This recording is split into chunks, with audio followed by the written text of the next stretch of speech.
Не деген ғажап жаның сен. Күн дидарынан мейірім жиған аяулым.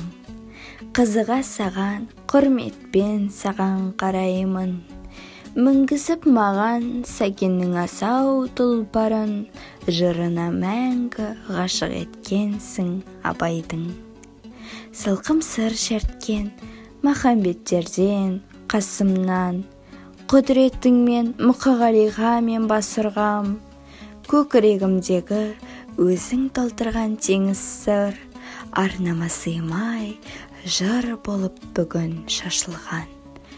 Көзіңе қарап жан арманыңды ұғатын, шәкірттеріңе ақ тілеу тілеп тұратын. Әр сабағында ақ жаңбыр болып жауатын, өзіңе ұқсау менің де басты мұратым. Маңдайдың тері құрметке бүгін бөленсең, өзіңмен бірге мейірім тасып өреңсем. Кеудеме әкеп күмбірде күмбір жыр құйған, не деген ғажап, не деген асыл жаның сен. Алты алаштың баласы бас қосқанда, төр ұстаздікі дегенде біз танитын дарабоз ұстаз Өтебаева Қанипа Омарғали қызы биыл 75 жасқа толды. Көзі тірісінде бар байлығы шәкірттерін не білім, нәрім беріп, абайдың жырларымен сусындатқан асыл ұстаз.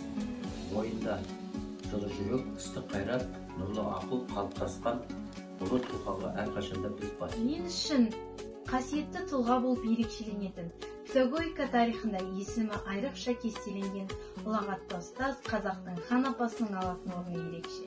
Қанипа Омарғали қызының есімін білмейтін шәкірт, білмейтін қазақ баласы жоқ десем артық емес. Бүкіл ғұмырын халық балаларына арнап, оларға ұлы Абайды ардақтатып, қазақ әдебиеті атты таза да тұнық дариядан нәр алдырып сусындатқан аяулы ұстазымның әр сабағы өмір философиясына даналыққа толы болатын. Әр сабағында көңілімізге ой салып, өз-өзімізді тануға, білімге, ғылымға баулып, отансүйгіштікке тәрбиеледі. Бала бойына ата-анадан кейінгі ақыл ой, адамгершілік, әдептілік, ар-ұят, ұлттық сана сезімді сіңіруші адам ұстаз болса, Қанипа апамыз біз үшін тек қана ұлағатты ұстаз ғана емес, сонымен қатар ақылшы әжеміз де бола білді. Апамыз өз ісіне берілген, жаңалықты жатсынбай қабылдайтын, шәкіртінің жанына нұр құйып, өмірге өзі де бақытты, өзгені де бақытты етсем деген ұлағатты ұстаздардың бірі еді. Ұстаздық еткен жалықпас үйретуден балаға деп, ұлы Абай атамыз айтып кеткендей, ұстазымның қазақ әдебиетіне сіңірген еңбегінің қыр-сыры мол, қиын да жауапты шығармашылық еңбек екендігін баршамыз мойындаймыз. Мен 100 жылда бір туатын, дана да дара ұстаз Қанипа Омарғали қызынан білім алғаныма мақтанамын. Мен ұстаздықтың эталоны хан апаммен мақтанамын. Мен ғана емес-ау, Қанипа Омарғали қызымен бүкіл қазақ мақтанады. Ұстаздықтың дарабозы атанған Қанипа апамызды мәңгі есте сақтаймыз.